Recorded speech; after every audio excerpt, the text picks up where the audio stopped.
After years of failure, I finally found a husband, but my sister stole him from me.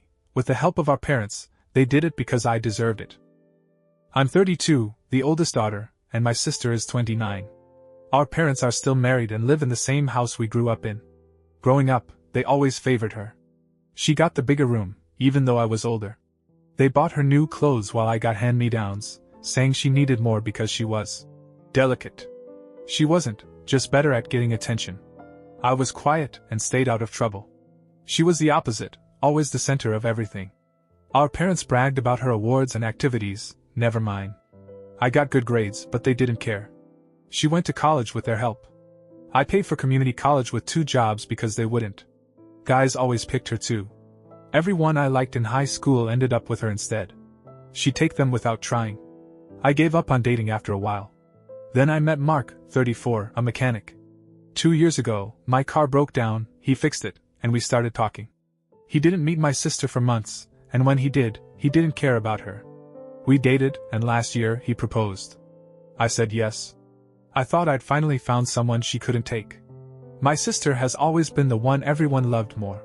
Growing up, our parents made it obvious she was their favorite, and it didn't stop when we became adults. She got their attention, their money, and every guy I ever liked. She never had to work hard for it either. People just handed her things because she was her. When I was a teenager, I'd bring guys around, hoping one might stick with me. They didn't. She'd show up, and they'd forget I existed. It happened every time. I'd meet someone at school or a party, we'd talk for a bit, and then she'd walk in. Next thing I knew, they were dating. I stopped trying to date by my early 20s because it was pointless. She always won. Mark was different. When we started dating, I kept him away from her for as long as I could. I didn't want her to know about him. I'd seen what happened before. But after a few months, he had to meet my family. I brought him to our parents' house for dinner. She was there. I watched her the whole time, waiting for her to try something. She smiled at him and said hi, but he didn't react. He just talked to me like she wasn't even there. For the first time, I thought I had a chance. She didn't get to him that night, or the next few times he came around. I started to believe he was really mine. My sister always had the upper hand with guys, and I'd gotten used to losing them to her. It was a pattern that started in high school and never stopped. I'd meet someone, we'd hit it off, and then she'd appear. Without fail, they'd pick her. She didn't even have to try hard, she just did what she always did, and they were gone. By my 20s, I stopped bothering with dating because it felt like a waste of time. I figured I'd never find anyone who wouldn't fall for her. Then Mark came along. After my car broke down and he fixed it, we started talking more. He asked me out a week later. I said yes, but I was cautious. I didn't tell my family about him for months. I wanted to keep him separate from them, especially her. We dated quietly, meeting up at his place or going to spots where I knew she wouldn't be. He was steady, kind, and didn't seem like the type to switch sides. That's what made me start to trust him. After about 6 months, I couldn't avoid it anymore. He wanted to meet my family. I took him to my parents' house for dinner. My sister was there, as usual. I was nervous the whole time, watching her, expecting her to pull something. She said hi to him, smiled, and asked him a couple questions about his job. He answered politely but didn't linger on her. He kept his focus on me, asking about my day and ignoring her attempts to steer the conversation. It was the first time a guy I liked didn't fall into her trap right away. That night gave me hope. Over the next few months, he met her a few more times. Each time, he stayed the same, friendly enough, but not interested. I started to relax. We kept dating, and last year he proposed. It was simple, just us at his place. He gave me a ring and said he wanted to spend his life with me. I said yes, thinking I'd finally done it.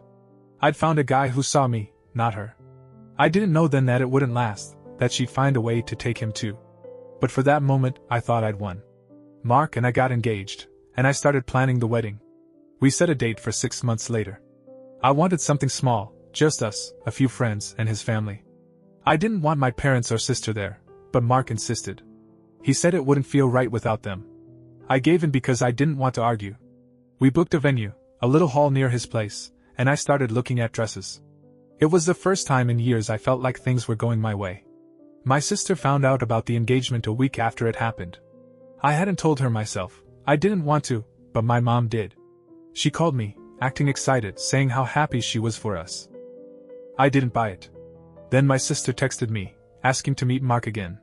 She said she wanted to get to know him better, since he was joining the family. I didn't like it, but I couldn't say no without looking paranoid. We met up at a coffee shop, me, Mark, and her. She was polite, asking him about his job and his plans. He answered her questions, but he didn't seem charmed. I thought it went fine.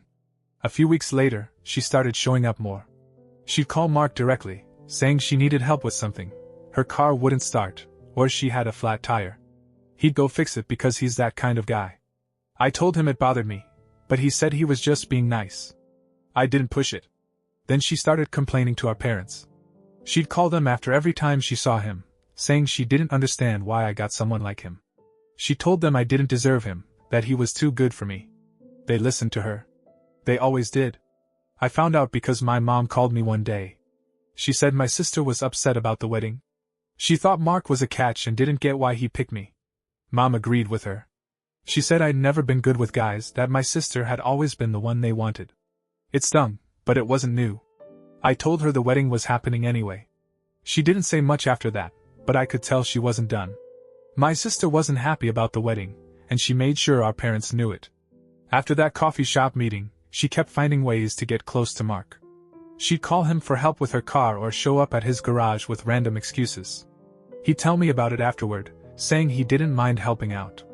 I asked him to stop, but he said it wasn't a big deal. I didn't know how to explain that she was working him without sounding crazy. She started talking to our parents more too. She'd call them up, complaining that I didn't deserve Mark. She said he was too good for me, that I'd never been able to keep a guy before. She told them I was selfish for locking him down when she was still single. They bought it. They'd always taken her side, so it wasn't a surprise. My mom called me again a month after the first time. She said my sister was crying every night, worried she'd never find someone because I'd taken Mark. Mom told me I should think about what I was doing to the family. Then they got bolder. My sister and parents started talking to Mark directly. They'd invite him over without telling me, saying they wanted to bond with him. He'd go because he didn't see the harm. I found out later what they were saying. They told him I'd been a problem growing up, lazy, rude, unreliable. None of it was true. I'd always been the one who stayed quiet and did what I was told, but they painted me as the bad kid. They said my sister was the real catch, that she'd make a better wife. Mark started coming home quieter after those visits. He didn't tell me much, just said they talked about family stuff. I noticed a change. He stopped talking about the wedding as much. When I'd bring it up, he'd nod and change the subject. My sister kept calling him, and my parents kept inviting him over. They were wearing him down, and I couldn't stop it. I tried talking to him about it once, asking what they'd said. He brushed it off, said it was nothing. But I knew it wasn't. They were turning him against me, and it was working. My sister and parents kept working on Mark, and it started to show. They'd been feeding him lies about me for weeks, stuff they made up to make me look bad. They told him I'd been a troublemaker as a kid, that I'd lied to them all the time, that I'd even stolen money from them once. None of it happened. I was the one who stayed out of trouble, who did what they asked, but they twisted it all. They said my sister was the responsible one, the one who deserved a guy like him. They pushed the idea that he'd be happier with her. Mark started pulling away. He didn't call me as much, and when we were together, he was distant. He'd sit there, barely talking, like he was thinking about something else. I asked him what was wrong, but he'd just say he was tired. I knew it was more than that. My sister kept showing up in his life too. She'd text him late at night, saying she needed advice or help. He'd answer because he didn't want to be rude. I saw the messages once, nothing flirty, just her asking about random things. But it was constant. My parents got worse. They invited him to dinner again, this time without me. I found out after he got back. He said they'd asked him about the wedding, about why he picked me. They told him I wasn't good enough, that I'd drag him down. They brought up my sister every chance they got, saying how she was single and looking for someone. Mark didn't argue with them, he just listened. That's when I knew I was losing him. A week later he sat me down. He said he needed to think about things. He didn't know if the wedding was a good idea anymore. I asked him why, and he brought up the stuff my family had said, about me being unreliable, about how they thought I wasn't right for him. He didn't say it was because of my sister, but I knew. They'd gotten to him. I tried to tell him it wasn't true, that they were lying, but he wouldn't hear it. He said he'd call me later. He didn't. Mark pulled away completely after that talk. He stopped answering my calls and texts. I'd leave messages asking him to meet me, to let me explain, but he didn't respond. I knew my sister and parents had won him over with their lies. They'd convinced him I wasn't worth it, that I was the problem they said I was. I couldn't just let it go. I'd spent years failing with guys, and he was the first one who'd stuck around. I had to try to get him back. I went to his garage one day. He was there, working on a car. I walked in and told him we needed to talk. He looked up, nodded, and kept working. I said my family had lied about me, that I'd never been the person they described. I told him I'd always been honest with him, that I'd never stolen or caused trouble. He listened but didn't say much. He just said he needed time to think. I left feeling like I hadn't gotten through. Next, I tried my parents. I went to their house and confronted them. I asked why they'd turned Mark against me, why they'd made up stories. My mom said they were just looking out for him, that he deserved better. My dad agreed, saying my sister was a better match. I told them they were ruining my life, but they didn't care. My sister was there too. She didn't say anything, just sat there looking smug. I left after that, knowing they wouldn't change. I tried Mark one more time. I showed up at his place with a letter I'd written, laying out everything, how my family had always picked her, how I'd fought to be with him, how much he meant to me. I handed it to him and asked him to read it. He took it but didn't open it in front of me. He said he'd think about it, but his voice was flat. I could tell he'd already made up his mind. A few days later, I saw his truck parked at my parents' house. My sister's car was there too. That's when I knew it was over. I'd lost him for good. Mark was gone, and I couldn't keep fighting. My sister had him now, and my parents were on her side. I saw his truck at their house more often after that last try. He didn't call me back, didn't answer my texts. I found out later they'd started dating, he and my sister. My mom let it slip during a phone call, acting like it was no big deal. She said they'd been spending time together, that he'd realized she was the better choice. I hung up and didn't call back. I couldn't stay around them anymore. My whole life, I'd been stuck in their shadow, my sister getting everything, my parents backing her up. Mark was the one thing I'd had for myself, and they took him too. I didn't have a job that tied me down, just a part-time gig at a store, so I started looking for a way out. I checked apartments in a city 2 hours away. It wasn't far, but it was enough to get distance. I found a cheap place online, a one-bedroom in a rundown building. The rent was low, and they didn't ask for much up front.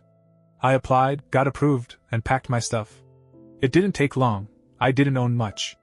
A few boxes of clothes, some kitchen things, and my laptop. I didn't tell my family I was going. They didn't deserve to know. I loaded my car in the middle of the night and drove off. No goodbye, no note. The new place was quiet. I got there early in the morning, unloaded my boxes, and sat on the floor since I didn't have furniture yet. It felt empty, but it was mine. No one was there to take it from me. I started working at a diner nearby a week later, nothing special, just enough to pay the bills. I didn't talk to my family after that. They tried calling a few times, but I didn't pick up. I heard through an old friend that Mark and my sister were engaged now. It hurt, but I wasn't surprised. They'd always get what they wanted. I was done being part of it. I've been in the new city for a few months now. The apartment's still basic, just a bed, a table, and a chair I picked up cheap. The job at the diner keeps me going. It's not much, but it's steady. I don't talk to my family anymore. They stopped calling after the first few weeks. I blocked their numbers anyway. I didn't want to hear about my sister's engagement to Mark or how happy they all were. I already knew how it'd go. She'd get the big wedding, my parents would pay for it, and they'd act like I never existed. Living here isn't perfect. The neighbors are loud, and the diner gets busy, but it's better than being back there. I don't have to see them or deal with their games. Mark's gone for good, and I don't try to date anymore. After everything, I don't trust it. I spend my time working, watching shows on my laptop, and keeping to myself. It's lonely sometimes, but it's mine. I heard from that same friend a while back. My sister and Mark got married. My parents threw a party for them, invited everyone they knew. I wasn't surprised. They'd always pick her, and Mark fell right into it. I don't know if he ever read my letter or if he just threw it out. It doesn't matter now. They got what they wanted, and I'm out of it. Looking back, I don't think I deserved what they did. They said I did, that I wasn't good enough, that I'd never be her. But I tried my whole life to be enough, and it didn't change anything. Moving away was the only thing I could do. I'm not happy yet, but I'm not under their thumb either. Maybe that's enough for now. I don't know what's next. I just know I'm done with them. They can have each other. I'm starting over, even if it's small.